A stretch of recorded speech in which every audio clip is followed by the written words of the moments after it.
આઈ એમ વૈદ્ય હેતલપી સોની. હવે આપણે એક નવી સિરીઝ સ્ટાર્ટ કરી રહ્યા છીએ, જેમાં તમને ખૂબ જ મજા આવશે અને જેનાથી તમારી સમગ્ર લાઈફ બદલાઈ જશે. તો સમજીએ હું શેના વિશે તમને આજે વાત કરવાની છું.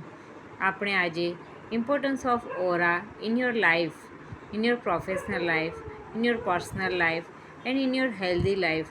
ઓરાનું શું ઇમ્પોર્ટન્સ છે, ઓરા શું છે અને તેના દ્વારા તમે સ્વસ્થતા કેવી રીતે પ્રાપ્ત કરી શકો, તેના માટે મારા અનુભવો તમારી સાથે શેર કરીશ. તો ડોન્ટ મિસ એની સેશન અને રેગ્યુલરલી કનેક્ટ રહેશો તો તમે તમારા જીવનમાં આશ્ચર્યજનક ફેરફાર લાવી શકશો.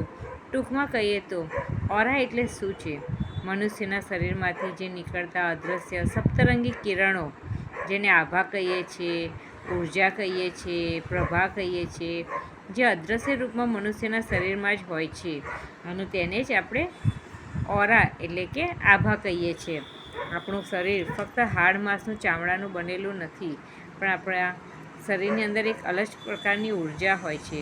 આ ઉર્જાનો સામાન્ય અર્થ જોઈએ તો આ તાપમાન, પણ તાપમાનથી ઉર્જાનો અર્થ એટલો સ્પષ્ટ નથી થતો, બરાબર. ઉર્જા સજીવ કે નિર્જીવ દરેક પ્રકારના તત્વોમાં હોય જ છે અને જેમ જેમ તમારા આયુષ્યમાં પરિવર્તન થતું જાય તેમ તેમ તમારી ઉર્જાની સ્થિતિ પણ બદલાતી જાય છે.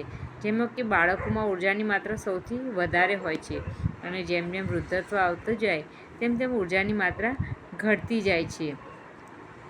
તો આ ઉર્જા શું છે, કેવી રીતે તમે તમારી ઉર્જા ડિસાઇડ કરી શકો અને કેવી રીતે સ્વસ્થતા પ્રાપ્ત કરી શકો, તેના વિશે આપણે નેક્સ્ટ સેશનમાં જોઈશું.